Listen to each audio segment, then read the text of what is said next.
ปิดครับพ่อพี่น้อง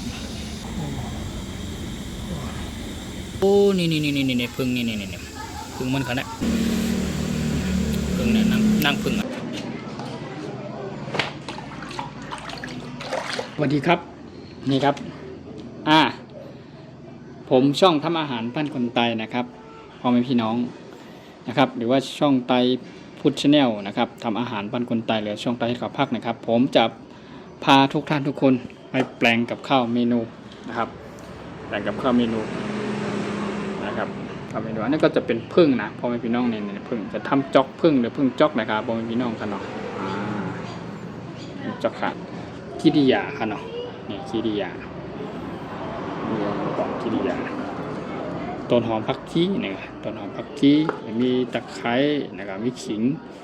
มีมะเขือเทศมีหอมแดงค่ะเนาะนะครับมีมะพริกค่ะเนาะ2 นิ้ว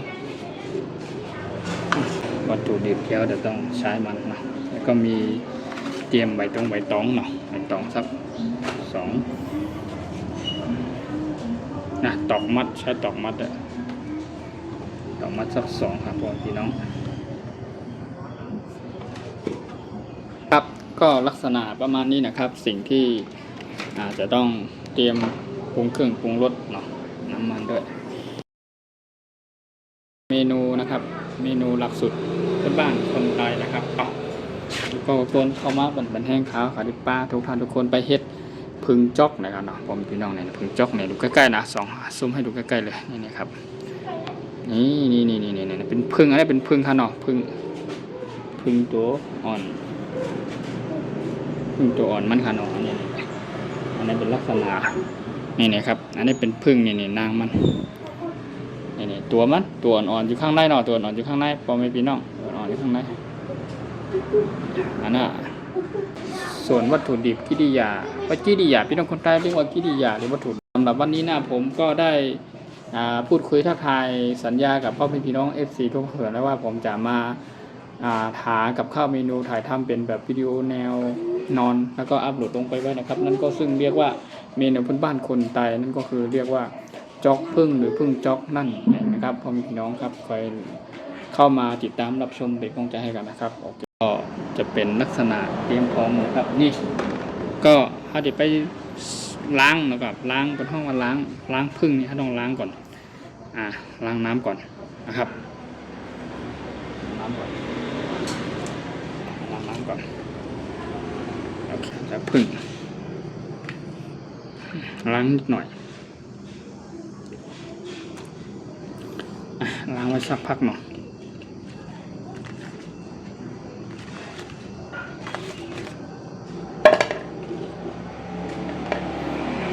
ล้างน้ำ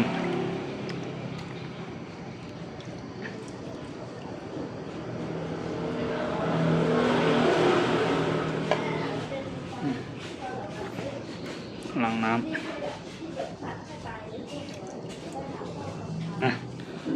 ล้างน้ำก่อนโอเคหลังจากที่เราล้างพึ่งอะไรเสร็จเรียบร้อยนะครับเราไม่ต้องล้างแบบขยำไปให้มันเละเพราะว่ามันตัวอ่อนๆมันจะออกหมดนะเนี่ยตัวพึ่งอ่อนๆมันจะออกหมดเพราะฉะนั้นเราจะซุปลงไปในน้ำให้มันมีขี้ฝุ่นขี้อะไรที่มันเกาะตาม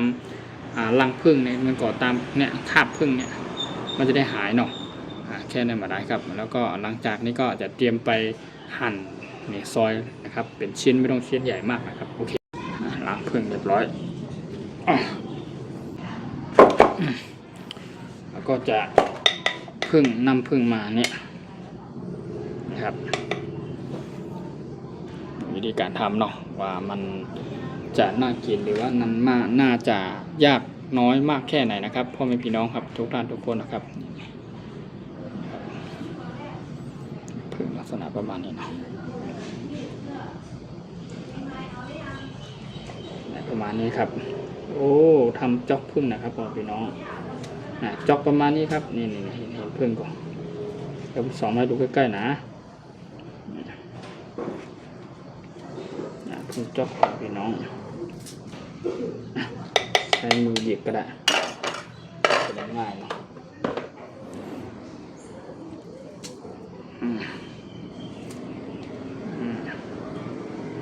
โอ บีบแรงมันก็จะแตกหมดเนาะประมาณนี้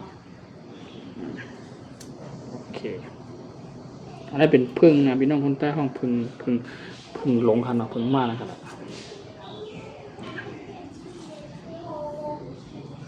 อ๋อไม่ต้องครับจากเขาตัดอะไรเรียบร้อยเนาะกระมังแล้วก็เตรียมกระมังแบบนี้ต่อจากนี้เนาะเตรียมกระมังจะใส่ไปในกระมังเนาะตะกี้เนาะหั่นหรือว่าใจมือหยิกมันไกลนะครับเนาะใส่ลงไปในนะครับเนาะไม่เยอะมากสักประมาณน่าจะได้ประมาณสัก2 จ๊อกเนาะพอพี่เนาะ2 จ๊อก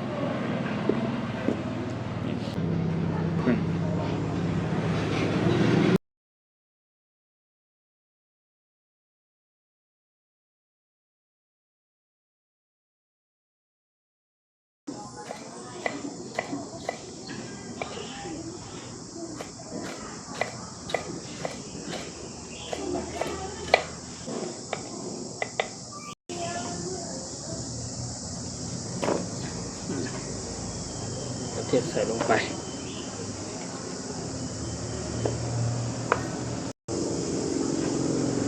ก็หอมแดงเนาะ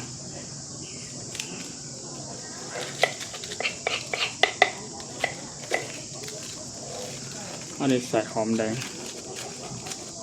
ซอย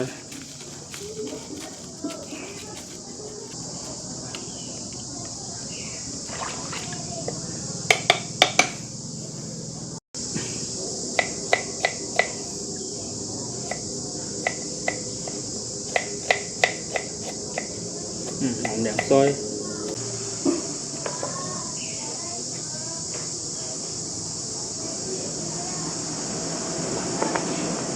ต่อจากนี้ซอยมะเขือเทศซอยแล้วก็ตามด้วยหอมแดงซอยเรียบร้อยนะครับก็ต่อจากนี้ก็จะมีอีกนะครับก็ก็จะเป็นซอยครับพ่อแม่พี่น้อง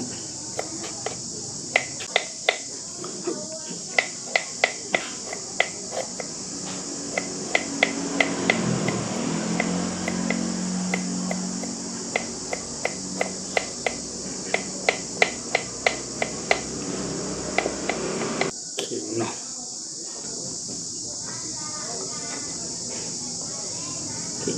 ขิงซอยก็จะมีนะครับตะไคร้เนาะหอมนะครับจะได้หอม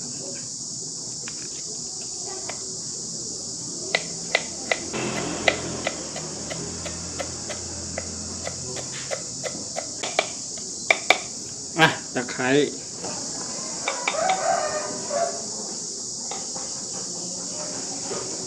ก็จะมีต้นหอมอย่างเดียวผักชีไม่เอานะครับต้นหอมวัตถุดิบที่เราต้องเตรียมเครื่องซอยต้องหั่นต้องใส่นะครับเครื่องปรุงครบรสไป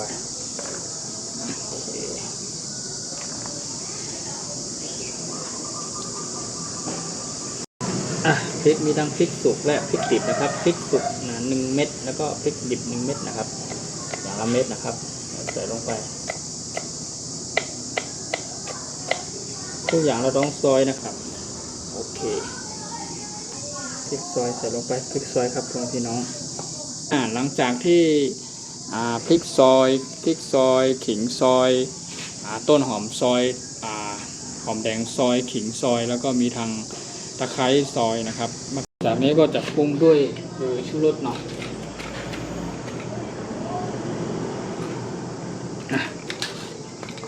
คือบนเนาะบนนิดหน่อยเยอะเกินเบาๆหน่อย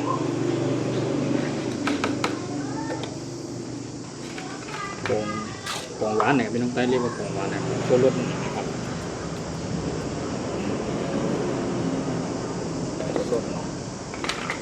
แล้วก็มีผงถั่วเน่านะครับสิ่งที่ขาดได้หลีกเลี่ยงไม่ได้คือผงถั่วเน่าครับผง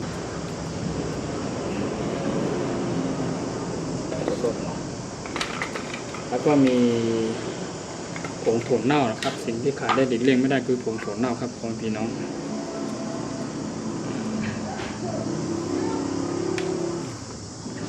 ลงไปเนาะก็มีผงรสดีนิดหน่อยรสดีเขาก็ต้องใส่รสดีด้วยเรียบร้อยนั่นก็จะเป็นผงอิเมจนะครับเนาะเรียบร้อยจากนี้ก็จะตามด้วยครับต้องใส่เยอะเกินใช้เตรียมช้อนคนเนาะ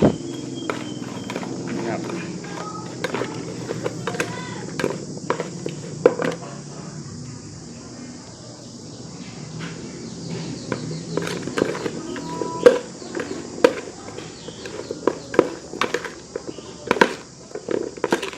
เขาทำจ๊อกพึ่งเนี่ยครับเอาพี่น้องจ๊อกพึ่งนะครับจ๊อกพึ่งนะจ๊อกพึ่งหรือพึ่งจ๊อกนะครับเนาะเข้มนะครับเอาพี่น้อง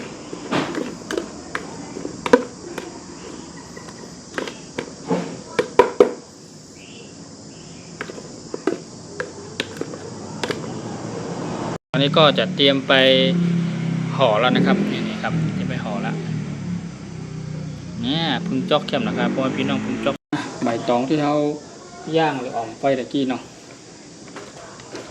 แล้วก็จะมากะประมาณใบตองก่อนโอเคเนาะจะทำประมาณสัก3จ๊อกกับพี่น้อง3จ๊อกมาพอดีแหละจะใช้ตอกมัดนะจ๊อกก่อนไม่ต้องจ๊อกใหญ่นะจ๊อกพอดีเนาะ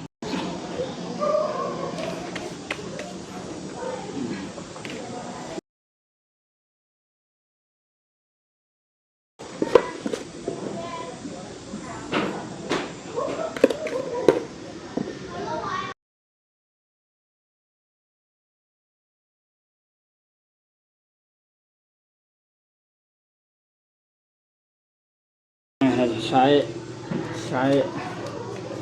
ตอกมัดละพี่น้องจ๊อกนี่1จ๊อกอันนี้จ๊อกที่1ครับเนาะพี่น้องจ๊อกตะกี้จ๊อกประมาณนี้เนาะ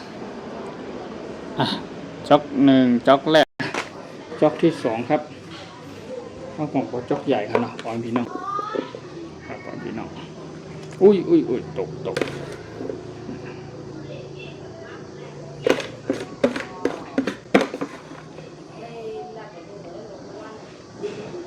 เข้มหนักค่ะนี่พี่น้องด้วยค่ะเนาะพึ่งจ๊อกค่ะนะให้พึ่งจ๊อกค่ะมาจ๊อกที่2ค่ะเนาะจ๊อกที่2ค่ะพี่น้องใช้ตอกมัดแทง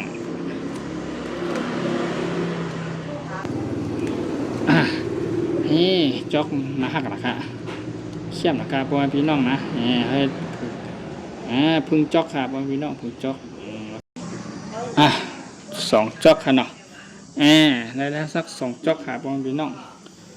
แล้วก็ตัดหัวมันสักหน่อยมันยาวไปเลยโอเคไล่2จ๊อกค่ะไปพี่น้องต่อไปนี่ก็จะเตรียมไป1ละโอเคเตรียมไปทำจ๊อก1ครับจ๊อกไม่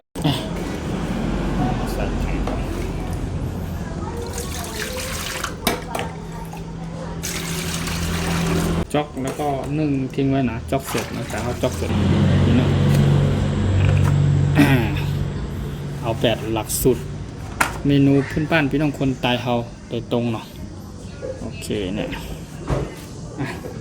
ปิดฝาเตรียมเป็น1ก่อนนะครับพี่น้องไปรับชมและติดตามนะครับว่าหลังจากที่จ๊อกเสร็จเฮ็ดจ๊อก1เฮ็ดพึ่ง1พึ่งจ๊อกนะครับพี่น้องคนใต้เรียกว่าเฮ็ดพึ่ง1พึ่งจ๊อกนะครับเคี่ยมนะครับเนาะหอม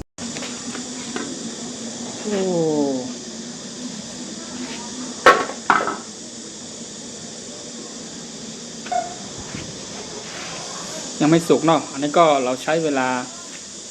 นะครับจ๊อกเสร็จหลังจากปรุงเครื่องปรุงรสจ๊อกเสร็จเรียบร้อยก็นำกลับมาห่อใบตองหรือจ๊อกใบตองนั่นเองนะครับแล้วก็20-30 นาทีนะครับว่ามันจะออกมาหน้าตาแบบไหนนะครับโอ้สุดยอดครับพี่น้องน่าสุกเรียบร้อยละ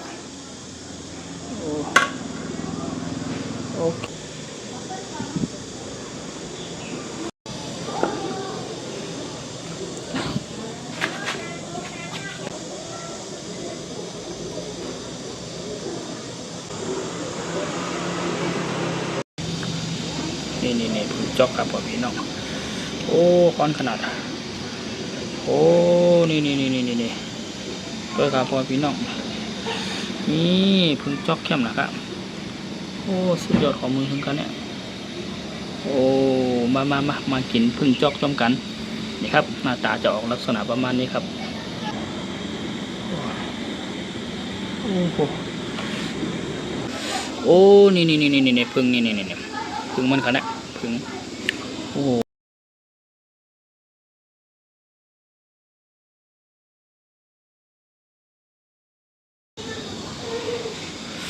โอ้เข้มนะครับ